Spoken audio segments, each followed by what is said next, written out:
gobierno democrático del radical Hipólito Yrigoyen fue derrocado el 6 de septiembre por un golpe cívico-militar encabezado por el teniente general José Félix Uriburu. Lo que hizo Uriburu fue ocupar la casa de gobierno y a partir de ese momento comenzó la conocida como década infame. Sí. Profesor, durante esta época el anarquismo estaba bastante relegado, ¿no? Sí, por supuesto, no fue para nada la edad de oro del anarquismo. Sin embargo, suceden cosas importantes en el interior del movimiento. ¿Cosas como qué?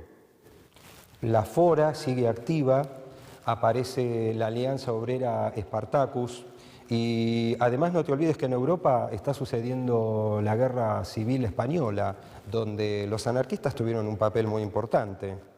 Bueno, por hoy terminamos acá. La semana que viene vamos a seguir profundizando con la década del 30.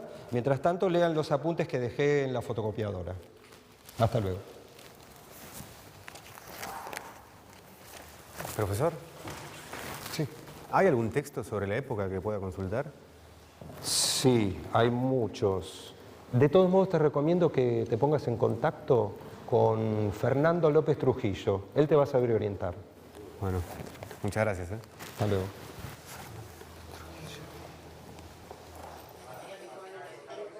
Viendo la información que tengo sobre el anarquismo, se puede decir que la década del 30 no es el momento más importante en cuanto a movimientos de masas, pero sí de un modo intelectual. ¿Cómo habrá afectado al anarquismo la dictadura de Uriburu? ¿Cómo se vivió la Guerra Civil Española desde nuestro país? ¿Cómo habrá sido el anarquismo argentino durante la década infame?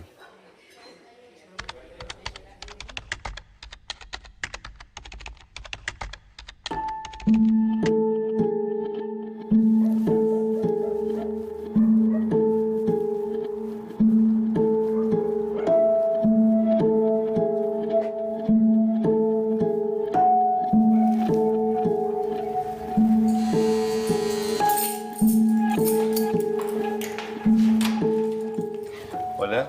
¿Fernando? Sí, ¿Qué tal? ¿Ernesto? Ernesto. Pasa. Dale, gracias. Permiso. Bueno, Fernando, como te estaba contando, estoy haciendo mi tesis sobre el anarquismo y vengo a verte porque me interesa saber de la década del 30, el golpe de estado de Uriburu, cómo reaccionan los anarquistas, los movimientos obreros. El golpe toma como víctima propiciatoria al movimiento obrero y específicamente al anarquismo. Incluso hay frases del dictador respecto a que venía a librar la Argentina de gallegos anarquistas. Una de las características de la dictadura es que no se limitó a los ámbitos más populosos del movimiento obrero, digamos lo que era Buenos Aires, Rosario, Bahía Blanca, digamos que era el centro del movimiento obrero en los años 20, sino que se extendió a toda la República. No hay comisaría del país que no tuviera detenidos políticos durante los años 30. La Fora, a 2 días del golpe, tiene todos sus locales clausurados, la mayoría de sus dirigentes presos. Bueno, eso es lo que va a dar por resultado el hecho de que los anarquistas, la primera vez que se puedan reunir para reorganizarse, sea dentro de una cárcel, ¿no? Va a ser una de las proezas y curiosidades del anarquismo regional. La cárcel de Devoto fue el escenario donde los variados sectores del anarquismo local pudieron reencontrarse y debatir. Encerrados en un mismo pabellón, debían olvidar las diferencias y agruparse para organizar un plan de acción ante la dictadura que los tenía entre sus principales enemigos. Después del golpe de Uriburu se ha fusilado, se ha reprimido, se ha encarcelado, se ha desaparecido. Han ocurrido hechos muy violentos. Sí, y es violentísima lo que es la represión específica hacia el movimiento anarquista, ¿no? Es decir, porque además se pone en práctica lo que es la ley de residencia por la cual van a ser expulsados una enorme cantidad de gente, y en ese momento en Alemania y en Italia ya hay regímenes fascistas a donde son entregados estos militantes. Pero hay una cosa curiosa, a pesar de que el anarquismo ha sido enormemente golpeado, una de las cosas que prueba el año 31 y el año 32 es que, golpeado y todo, el anarquismo se encuentra repartido en absolutamente todo el país. O sea, no hay pueblo ni pueblito pequeño en el país en el cual no haya anarquistas y con los cuales no haya alguna forma de vinculación. Con todos los locales clausurados, la Fora, por supuesto, que va a decaer enormemente. La Fora no va a volver a levantarse de los años 30. Pero paradójicamente eso es lo que va a desarrollar una forma de organización distinta, ya que no es posible reunirse en los locales. Los trabajadores van a comenzar a reunirse en los propios lugares de trabajo. Van a, por supuesto, en forma clandestina. El fútbol, que comienza en esa época, ya en los años 20, a ser el deporte más popular, va a ser una de las formas de nuclear a los militantes en forma clandestina para que puedan reunirse, para que puedan, digamos, discutir sobre sus problemas en los distintos lugares de trabajo. El personal obrero de una empresa hace un picnic y hacen un partido de fútbol o un asado, y esa es la forma de reunirse y poder discutir los problemas de la empresa. Estas formas clandestinas van a derivar en la constitución de lo que es la comisión interna, digamos. O sea, la organización gremial se traslada del local sindical al propio lugar de trabajo, ¿no? Eso primero está relacionado con la propia represión, es una respuesta de la resistencia a la represión. Pero por otro lado está relacionado también con el hecho con la propia industrialización, o sea, con el propio desarrollo industrial en la Argentina.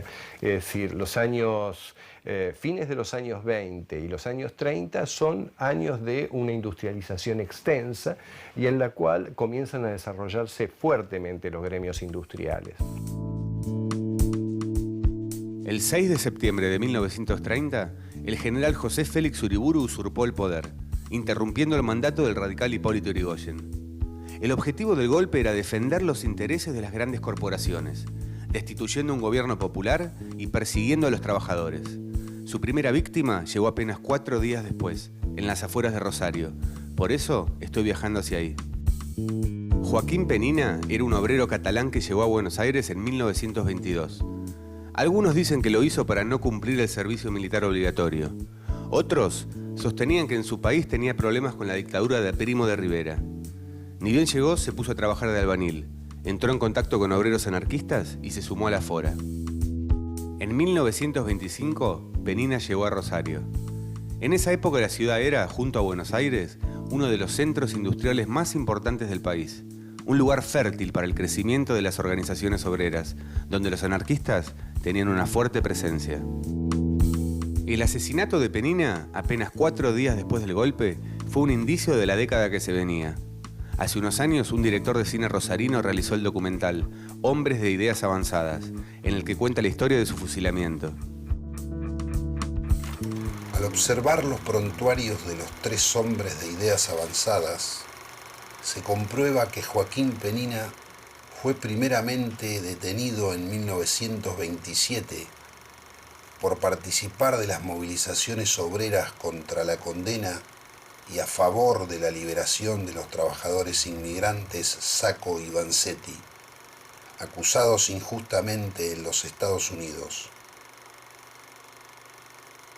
Pablo Porta y Vittorio Constantini, detenidos con Penina el 9 de septiembre de 1930, figuraban como liberados al día siguiente en cada uno de sus prontuarios. El casillero de liberación de Penina estaba significativamente vacío. Dictadura no, pueblo, no nos importa quién eres. Siendo un sufrido, eres del pueblo. Es inútil que te digamos que la mezquina libertad de la que gozabas, la acabas de perder. Tú sabes esto, o deberías saberlo. El militarismo, esa plaga funesta de todos los pueblos, cabalga sobre una bestia sin fuerza, sobre tu lomo, pueblo. Esas palabras escritas por Joaquín Penina en un panfleto, repartido en la vía pública luego del golpe militar, fueron su sentencia de muerte. Diego Fidalgo es el director de este documental que echa luz sobre hechos oscuros de la historia rosarina, hechos en los que la violencia y el autoritarismo son sus principales protagonistas. Contame un poco cómo era el perfil de Penina, porque él era un catalán que se viene a Argentina, se radica en Rosario. Sí, los 5 años que vivió acá, del 25 al 30, trabajaba de albañil, editaba folletos, panfletos, compraba libros, vendía libros, o sea, era como una especie de difusor de las ideas libertarias. ¿Militaba en algún lugar? Él militaba en la FORA, la Federación Obrera Regional, y lo que conocemos, digamos, nosotros tuvimos la posibilidad de entrar de conseguir los archivos de prontuario de los 3 hombres detenidos, Penina, Porta y Constantini. En el archivo, digamos, había unos manuscritos que suponemos que son de Penina. Lo que decía ahí hablaba contra la dictadura. Digamos, él veía que la dictadura era la muerte del pueblo. Veía que se venía la dictadura que Claro. empieza a escribir en contra de ellos. Claro. Cuando se da el golpe militar, hay un bando que dicta Uriburu, de una especie de pena de muerte al que se opusiera o se manifestara públicamente contra el golpe militar. Y a él lo acusan de haber escrito un panfleto contra el gobierno, la dictadura. Y lo van a buscar a la casa, lo secuestran, un poco es como esta cosa que después se aceitó más en el 76 con la última dictadura militar, bueno, el mismo modus operandi, secuestrarlo, detenerlo y fusilarlo y desaparecerlo, digamos, algunos dicen que es el primer fusilado, pero también dicen que es el primer desaparecido. La historia de Penina permaneció en el olvido durante décadas. En 1974, la editorial y biblioteca Vigil decidió publicar un libro para contar el hecho. Se llamó El fusilamiento de Penina, y su autor fue Aldo Oliva. Este libro se lo encargan a Aldo Oliva, que era un poeta, es su único trabajo en prosa, digamos, todos los otros libros eran de poesía. Y hace toda una investigación sobre el fusilamiento de Penina, lo escribe, bueno, se edita esta colección testimonio que eran estos 5 libros, llegan los libros de la imprenta, viene el golpe y esos libros quedan, digamos, en el depósito. Este edificio, digamos, la editorial Vigil, la intervienen los militares y se quedan con todo. Esta misma. Esto mismo donde estamos ahora. Y por lo que se sabe, todos esos libros, los de la colección testimonio y todo el patrimonio, digamos, cultural, es destruido, incendiado, destruido, regalado. Después, entre unos papeles de Cacho Rodríguez, que era tesorero de la Vigil, cuando él fallece, buscando cosas, encuentran un libro sin tapas, o sea, habían arrancado las tapas, todos los datos editorial, y se trataba del fusilamiento de Penina de Aldo Oliva. Los ejemplares del libro estaban listos para salir a la calle, pero un nuevo golpe militar volvió a silenciar la historia de Penina. La sorpresiva aparición del libro, 30 años después, fue el punto de partida para Hombres de Ideas Avanzadas, la película de Diego Fidalgo. El documental plantea esos 3 tiempos históricos, ¿no? El tiempo del 30, el tiempo de Penina, el tiempo de la dictadura y este presente donde de alguna manera se trata de que estas cosas no vuelvan a suceder, digamos, de que la democracia continúe. Y bueno, un poco fue esa la intención, digamos, de que rescatar este personaje del olvido y hacerlo circular un poco más. Y contame, ¿cómo fue hacer esta película? Digamos, para todos los que estuvimos ahí en el equipo fue como un antes y un después, porque fue como muy movilizador y como que descubrir también todo un movimiento silenciado y sepultado como el anarquismo en la Argentina y ver y darte cuenta de que de alguna manera vive en otros movimientos y en otras luchas sociales. A lo mejor no como un anarquismo puro, pero sí con los mismos ideales. ¿Dónde lo fusilan a Penina? ¿Está cerca de acá? Queda, digamos, en los límites de la ciudad, al sur de Rosario. ¿Pero es un lugar accesible? ¿Se puede ir? Sí, es un parque, digamos, y está en la barranca y el arroyo Saladillo que pasa por ahí. ¿Me podés llevar? Sí, vamos, dale. ¿Seguro? Sí. ¿Ahora? Dale. Un fusilamiento de un obrero anarquista y un libro que cuenta su historia unen dos momentos trágicos de nuestra historia. La reconstrucción de los hechos es luchar contra el olvido y mantener viva la memoria. ¿Tenés información de cómo fue el hecho exacto de su muerte, cómo sucede? Viene una comitiva así de camiones del ejército y carros y una ambulancia. Lo traen acá de noche. Llegan hasta acá, que esto era un predio así del ejército, hacían prácticas de tiro. Entonces lo traen acá. Hay algunos testigos, había unos chicos jugando por acá, por la zona. Y hay un testigo que se llama Julio Xanich, que después fue un poco el que transmitió la historia, que vio el fusilamiento, tenía 10 años en esa época. Se habrá escondido en alguna de estas barrancas y vio toda la escena. Y lo que cuenta es que había un pelotón de 3 soldados con pistolas, le pegan 3 tiros, después lo rematan en el piso y bueno, lo que él escuchó que las últimas palabras eran "viva la anarquía". Se lo llevan con una ambulancia y lo entierran esa misma noche en el cementerio de La Piedad como NN. Nosotros ubicamos el lugar, la tumba, pero no sabemos qué pasó con sus restos, digamos. En esta barranca del río Saladillo, en las afueras de Rosario, fue fusilado Joaquín Penina. Nunca se encontró su cuerpo. Por eso el obrero anarquista es considerado el primer desaparecido por razones políticas de la historia argentina. Durante toda la década del 30 se reprimió con dureza a los militantes anarquistas. Además del caso de Penina, es muy recordada la historia de los llamados presos de Bragado.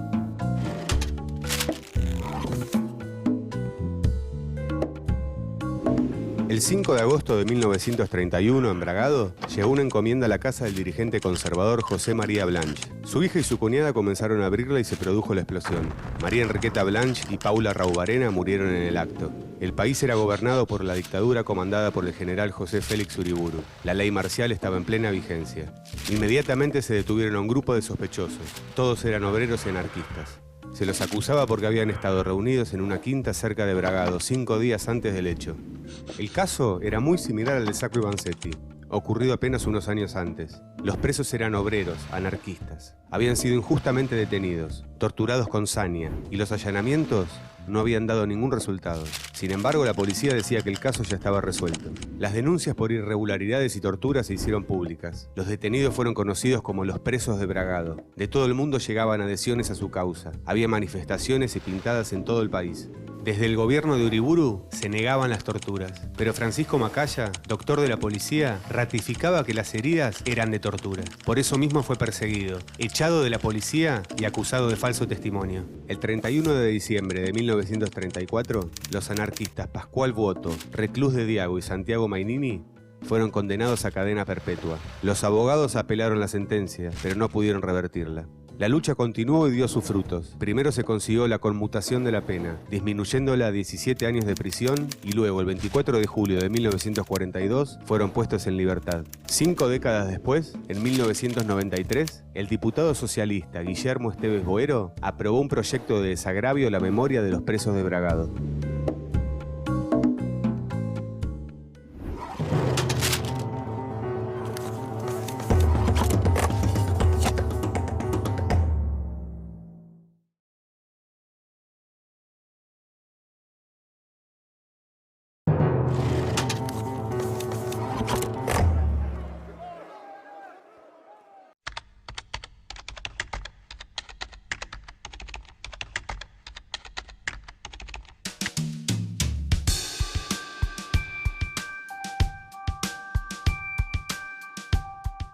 En España, la crisis del 30 llevó a la caída del gobierno autoritario de Primo de Rivera y en las elecciones de 1931 a la huida de Alfonso XII ante el triunfo de la República Española.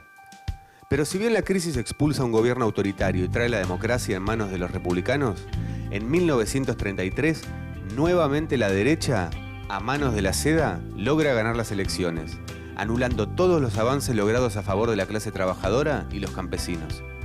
Los años siguientes serían agitados en la península ibérica.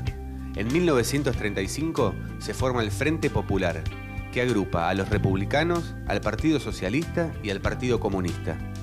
Los anarquistas de la CNT-FAI también lo apoyan en las elecciones, ante el peor futuro que les aseguraba si el Frente perdía en las urnas. Con este frente se logra el triunfo en febrero de 1936 y su programa motiva la reacción del establishment, que terminaría con el alzamiento militar de Franco en julio del mismo año. Ese 19 de julio, España se divide en dos, republicanos y franquistas, comenzando así una guerra que duraría 3 años. En nuestro país, los acontecimientos de la Guerra Civil Española se seguían muy de cerca, sobre todo por los muchísimos españoles que habían emigrado a la Argentina en busca de un futuro mejor. Entre 1936 y 1939, las noticias sobre la Guerra Civil Española tenían en vilo a gran parte de la población argentina. Los anarquistas seguían con atención todo lo que ocurría en Europa. Se informaban y debatían, pero también se movilizaban para luchar contra el fascismo. Hacia finales de la década del 30, la situación del bando republicano comenzaba a ser crítica. Desde nuestro país partieron militantes socialistas, comunistas y anarquistas para sumarse al campo de batalla. También se organizaban para recaudar fondos y colaborar con la lucha de los republicanos. En Rosario me encontré con Joaquín Suárez Ruiz, un antiguo militante que en su adolescencia participó de estas campañas. ¿Es cierto que en el 36 te alistaste voluntariamente para ir a España? Sí, sí. ¿Cómo fue eso? Y bueno, resolvimos, ya cansado de que nos trataran bueno, no eran con bolilla la gente grande, vuelvo a repetir, nos usaban para ir a buscar cigarrillos, para limpiar los salones. Che pibe. Pero, claro, tenía 14, casi 15 años. Entonces, bueno, resolvimos, un compañero y yo resolvimos ir, y ya ni me acuerdo cómo se llamaba mi compañero, pero era otro estudiante, a ir al consulado y ofrecernos como voluntarios para ir a España. Y el cónsul nos recibió, y vio que éramos dos criaturas, casi de 15 años. Nos trató con toda consideración, nos llamó hombres, porque nos dijo España no necesita hombres en este momento, lo que necesita es ropa, comida, remedios. Si ustedes se quedan acá y hacen que sus conciudadanos presten atención, que reconozcan lo que está pasando España y las necesidades que tiene y le pueden enviar, harán un gran favor a España y a mí. Y eternamente se lo vamos a reconocer. Bueno, salimos de allí tristes porque no nos habían llevado a la punta, pero contentos porque nos habían llamado hombres, prácticamente nos habían tratado como si fuéramos hombres y nos había dado una misión. Pero ¿cómo cumplir la misión? Ese es el problema. Pensando, me di cuenta que si aprovechamos nuestras actitudes como deportistas, yo con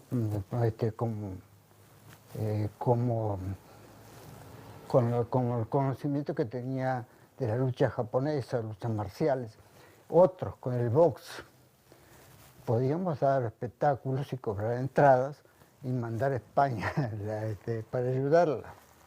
Y así volví a mi casa dispuesto a llevar a cabo este proyecto. Y así fue.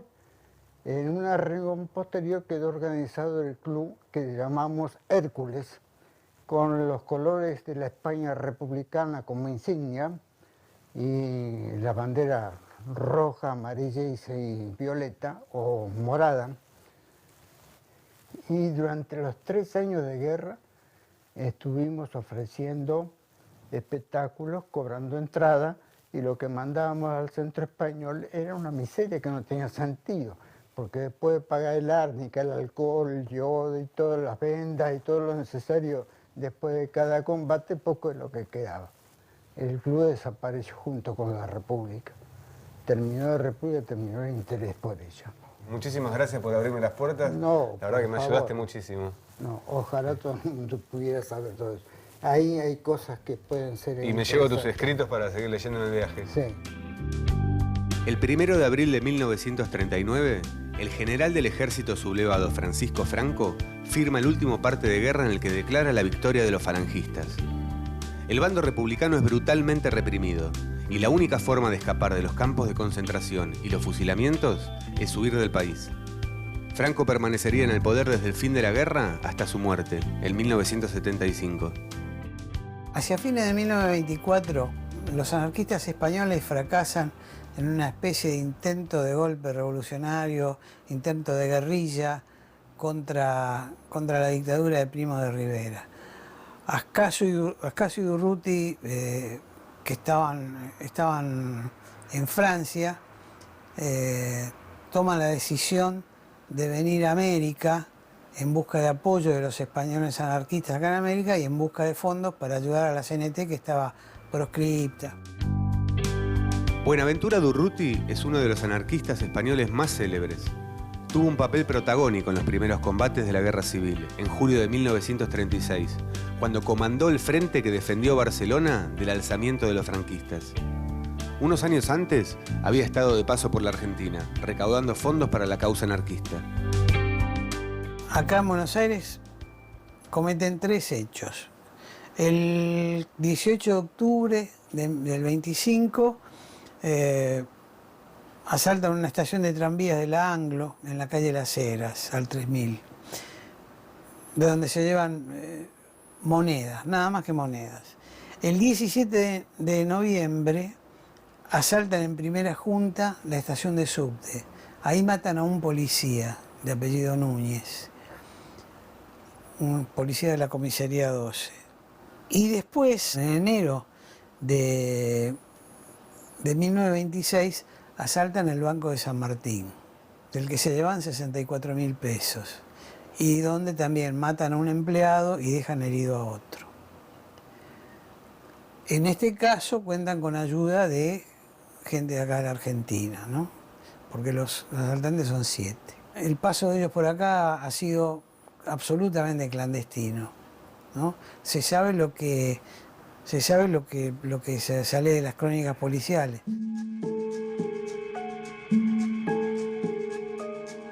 Buenaventura Durruti murió pocos meses después, en noviembre, luego de ser herido en la batalla de la Ciudad Universitaria de Madrid.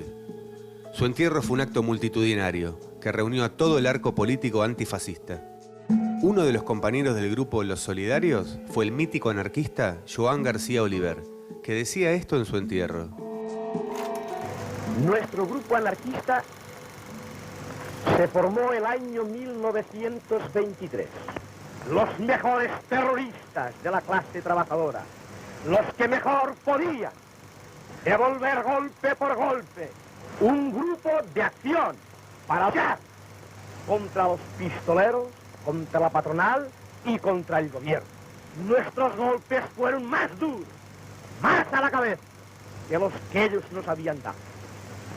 Y el grupo se constituyó y fue juramento de los que lo integraron de que desde aquel momento el grupo Los Solidarios, que nos llamábamos, continuaría la lucha hasta el triunfo total de la clase trabajadora, hasta el triunfo de la reunión social, y que solamente la muerte podía irnos apartando de los demás. Su muerte despertó muchas sospechas. Para algunos, la bala que impactó en su corazón fue disparada por los falangistas. Para otros se trató de una bala perdida. Pero también existe la versión que sostiene que su muerte fue una traición provocada por el Partido Comunista Español. El crimen de Durruti sigue siendo un misterio que agranda su legado anarquista.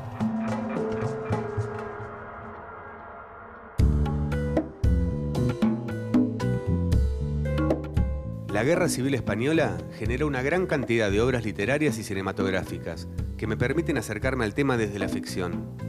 Investigando sobre la participación anarquista en el conflicto, me encontré con la película Libertarias.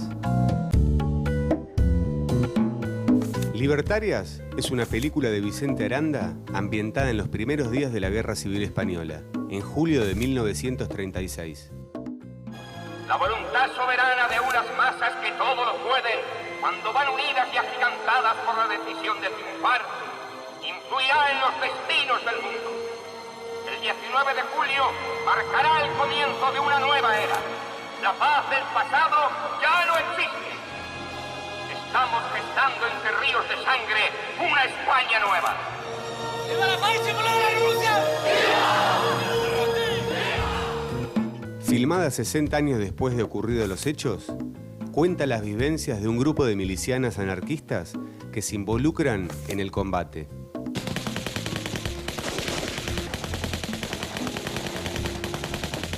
La agrupación se llama Mujeres Libres y no solo tiene que pelear contra el ejército franquista, también se deben enfrentarse a otros miembros del bando republicano que no quieren verlas empuñar las armas. ¿Qué pasa? Parece que estemos locas porque queremos ir al frente. Pues yo te lo voy a decir bien claro. Óyelo. No entendemos por qué la revolución tiene que correr a cargo de la mitad de la población solamente. Somos anarquistas, somos libertarias, pero también somos mujeres y queremos hacer nuestra revolución. No queremos que nos la hagan ellos. No queremos que la lucha se organice a la medida del elemento masculino, porque si dejamos que sea así, estaremos como siempre jodidas. Queremos pegar tiros para poder exigir nuestra parte a la hora del reparto. Y sobre todo queremos dejar bien claro que en estos momentos el corazón no nos cabe en el pecho y sería un desatino quedarnos en casa haciendo calceta. Queremos morir, pero queremos morir como hombres, no vivir como criadas.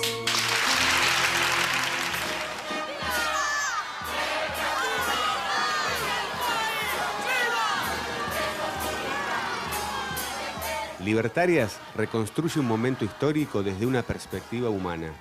La intención de reparar la memoria histórica y reivindicar a quienes perdieron.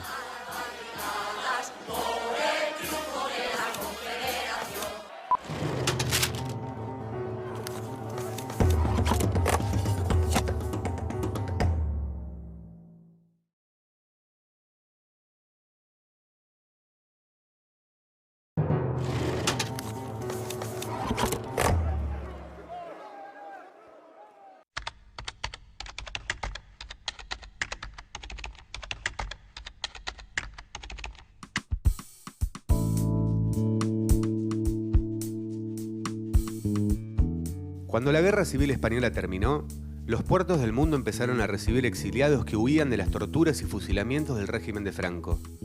Argentina fue el destino de muchos de esos refugiados que continuaron su vida y su militancia en el país. El escritor Álvaro Abós investigó cómo fue la llegada de estos republicanos a Buenos Aires y por eso estoy yendo a su estudio, para conversar con él. Termina la Guerra Civil con la derrota de la República, que se produce en ese pequeño lapso que va entre el fin de la Guerra Civil y el comienzo de la Segunda Guerra Mundial. Bueno, viene el éxodo, ¿no? Los españoles, los republicanos españoles, derrotados en la guerra, se retiran por cientos de miles en caravanas que van cruzando los Pirineos a Francia y se desparraman por el mundo donde pueden. Era el momento en que la oleada del fascismo crecía y crecía. Estaba muy consolidado Adolfo Hitler, el Tercer Reich en España, estaba Mussolini.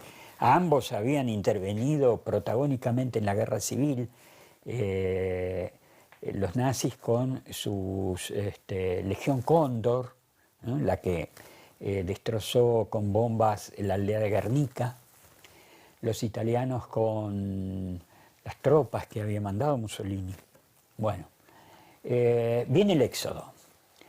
Los republicanos españoles, entre ellos muchos hombres de la cultura, pintores, escultores, escritores, se desparraman por el mundo. Y muchos van a América, vienen a América.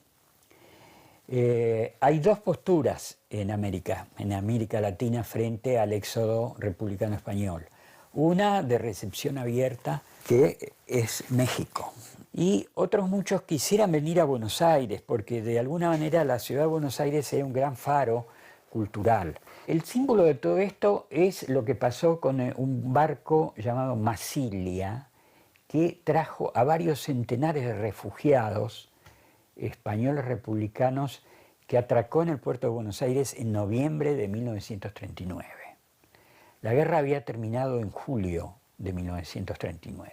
Y se produce una especie de impasse, porque las autoridades de la Marina no permiten el descenso de estos centenares de exilados españoles que venían en ese barco.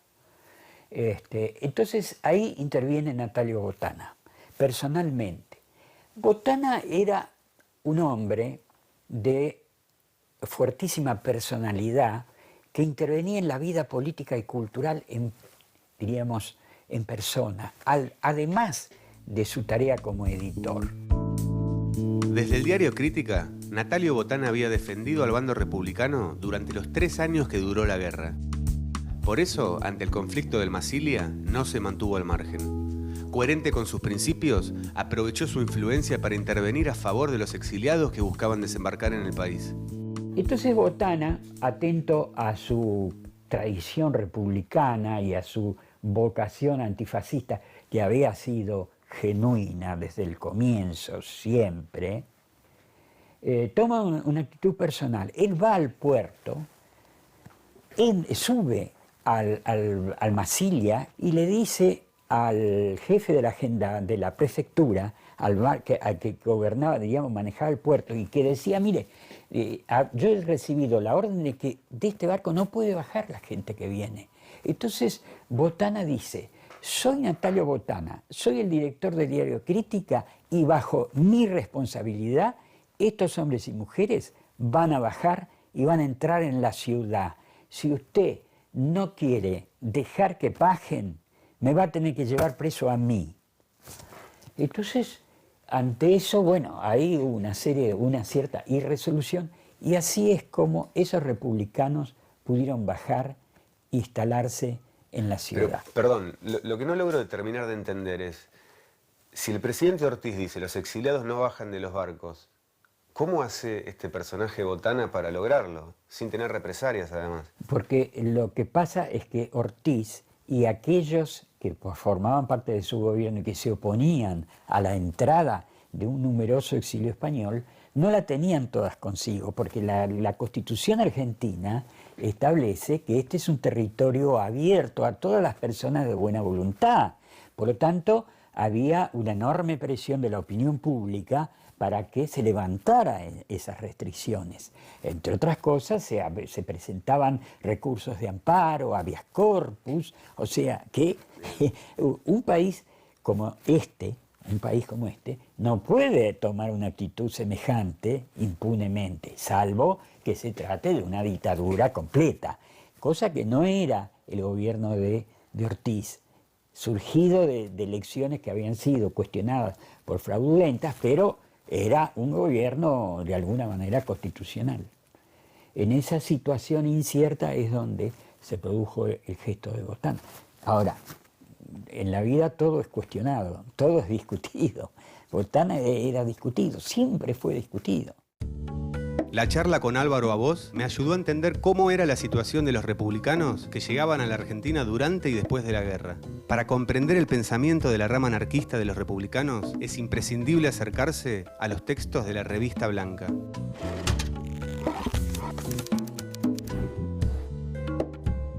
La Revista Blanca fue una publicación anarquista española dedicada a la sociología, el arte y las ciencias. Era anarco-individualista. Defendía la autonomía del individuo, en contraposición al control social de la gente por parte del Estado. La coordinaron Federico Urales y Soledad Gustavo, padres de Federica Monsteni, la gran escritora y dirigente del anarquismo español. Salió en Madrid entre 1898 y 1905, y luego en Barcelona, entre 1923 y 1936. La primera etapa contó con la colaboración de muchos intelectuales no libertarios. Tuvo un suplemento especial llamado Tierra y Libertad, que luego se convertiría en una revista independiente con mucha trascendencia. La Revista Blanca llegó a tener una importante tirada en la década del 30. Hoy es recordada como la gran publicación del anarquismo individualista.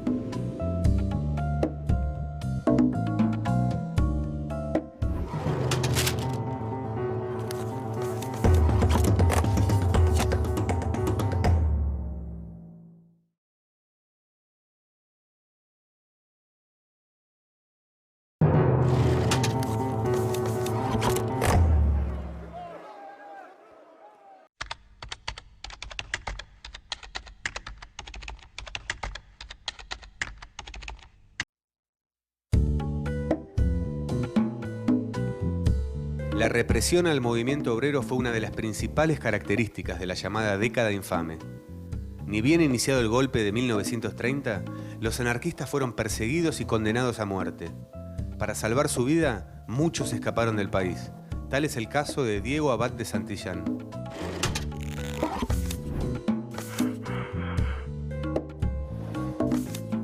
Diego Abad de Santillán fue un escritor y militante libertario, nacido en España en 1897. Ahí estudió filosofía y letras, y por su militancia anarquista fue perseguido y encarcelado en varias ocasiones. Cuando quedó en libertad se escapó a la Argentina, donde ingresó a la Fora. En la represión de la Semana Trágica de 1919, tuvo su bautismo en las cárceles locales. Como escritor se destaca en su paso por la dirección de La Protesta y su traducción de importantes autores como Bakunin, Malatesta y Fabri. Cuando llega el golpe militar de Uriburu, en 1930, Diego Abad de Santillán es condenado a muerte y huye del país. En Cataluña ingresó en la Federación Anarquista Ibérica. Fue funcionario del gobierno de la República y dirigió el célebre periódico Tierra y Libertad. Una vez terminada la guerra, vuelve a la Argentina en 1939 y se entera que desde hace 10 años existe un decreto que ordena su expulsión del país. Es por eso que vivió 25 años con documentos falsos, semiclandestinamente. Publicó más de 25 libros y miles de artículos sobre la cuestión obrera y anarquista. Su obra monumental es la Gran Enciclopedia Argentina, de 9 tomos. Murió en 1983, en la ciudad de Barcelona.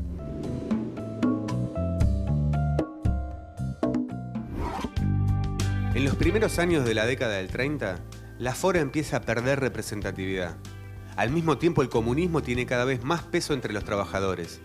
Es en ese contexto que surge la Alianza Obrera Spartacus. Esta organización anarquista fue generalmente ignorada por la historiografía sobre el tema.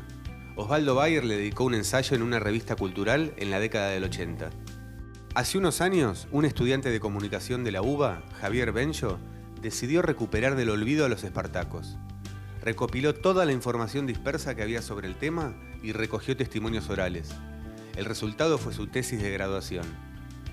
Ahora voy a encontrarme con él, para que me cuente un poco más sobre la Alianza Obrera Spartacus. Javier, investigando unos archivos sobre el anarquismo para mi tesis, me encuentro con Alianza Obrera Spartacus, pero no decía nada más que eso. Por eso quise venir a verte. Sé que vos escribiste un libro acerca del tema, acerca de esta agrupación, y quería que me cuentes un poco cómo era. La Alianza Obrera Spartacus fue una agrupación anarquista creada a mediados de los años 30, principalmente por iniciativa de Horacio Badaraco y otros militantes que provenían del anarquismo, que ya tenían una trayectoria del anarquismo, y que principalmente habían estado vinculados a la publicación La Antorcha. ¿Y cuál era la propuesta del espartaquismo? Tradicionalmente el anarquismo se había agrupado en sindicatos por oficios, es decir, por un lado los pintores, por otro lado los albañiles, por otro lado los picapedreros, etcétera, etcétera, ¿no? Lo que Spartacus postulaba era, en tanto había habido un desarrollo del capitalismo que había dejado atrás, ¿no?, la función del oficio y había generado un nuevo tipo de obrero, crear federaciones por ramas de industria que agrupara a los trabajadores independientemente de su oficio. La segunda innovación que propone Spartacus es una colaboración abierta, una apertura a la colaboración con otras tendencias del movimiento obrero, socialistas, comunistas, y participar de esas nuevas agrupamientos sindicales que estaban surgiendo por fuera de las centrales sindicales tradicionales, la CGT y la Fora. La Alianza Obrera Spartacus buscaba nuevas estrategias para la organización de los trabajadores en una década hostil. Horacio Badaraco era uno de sus principales impulsores. Contame, Javier, ¿quién era Horacio Badaraco? Horacio Badaraco era un hijo de familia rica, nacido en 1901. En su adolescencia, Badaraco se acerca al grupo de González Pacheco, hacia el año 1916, 1915, que se había escindido de La Protesta y había fundado su propio periódico, La Obra. Posteriormente continuó esa labor en La Antorcha Bien, Badaraco comenzó su aproximación al anarquismo en esos dos periódicos. Contame de Badaraco durante la Guerra Española. ¿En qué contexto estaba el anarquismo argentino? ¿Qué pasaba ahí? ¿Mandaban alimentos? ¿Mandaban tropas? ¿Cómo fue todo eso? Todos, mejor dicho, los grupos anarquistas enviaron algún tipo de representación a España.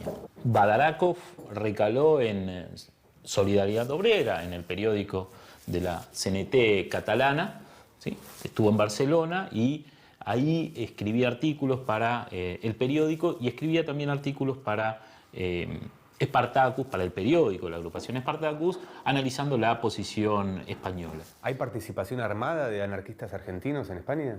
Durante la Guerra Civil Española se crea una agrupación que se llama Solidaridad Internacional Antifascista, que tenía filiales en distintas partes del mundo. Y Spartacus, además de haber enviado a Badaraco a participar de la contienda en España en la CNT catalana, también participa desde Buenos Aires en esta asociación, en Solidaridad Internacional Antifascista, ¿sí? Sus militantes participan activamente en esta asociación que recaudaba fondos y organizaba actos de ayuda política, de solidaridad política con la causa antifascista. ¿Y cuándo se disuelve Spartacus? Ocurre una escisión entre quienes privilegian seguir teniendo incidencia en el movimiento obrero y seguir participando en esas agrupaciones dirigidas por el comunismo. Ese grupo de militantes van a terminar finalmente militando en el comunismo, como Domingo Barone o Antonio Cabrera, y otros militantes que sostenían que seguir militando en esas condiciones dentro del movimiento obrero implicaba una contradicción insalvable con los principios del anarquismo. Bien, en esa tensión, ¿sí?, entre la necesidad de mantener una práctica social dentro del movimiento obrero o de respetar los principios, es que se autodisuelve Spartacus. Bueno, Javier, muchas gracias por recibirme. Me aclaraste mucho todo el tema de Spartacus, así que voy a poder seguir. Los años 30 fueron años muy duros para el anarquismo. Significaron el comienzo del declive de un movimiento que hasta entonces era muy fuerte. Si bien el golpe final lo daría el peronismo unos años después, es en la década infame cuando comienza la pérdida de representatividad del anarquismo. Hacia mediados de la década, en Barcelona se vive la única experiencia real y extendida de sociedad anarquista. Los libertarios argentinos soñaban que esa sociedad se extendiera por el mundo y llegara hasta estas tierras. Pero la derrota en la guerra acaba con el sueño de los libertarios y comienza el fin de la utopía.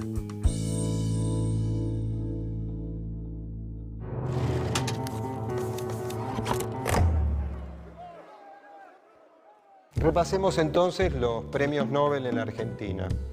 En 1984 fue hasta ahora el último que tuvimos para César Milstein, el de medicina. Pero hacia la década de 40 el anarquismo ya estaba muy debilitado.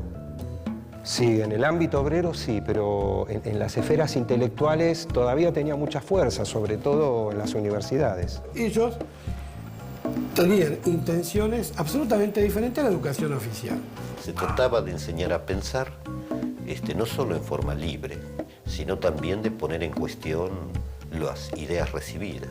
Como escuela, los valores más interesantes o que nosotros ponemos como estandarte es el tema de la horizontalidad entre los docentes y los estudiantes. ¿Qué visión tenía tu tío César de la ciencia? César, primero, era un apasionado de la ciencia. Entendía que la ciencia tenía valor en sí misma.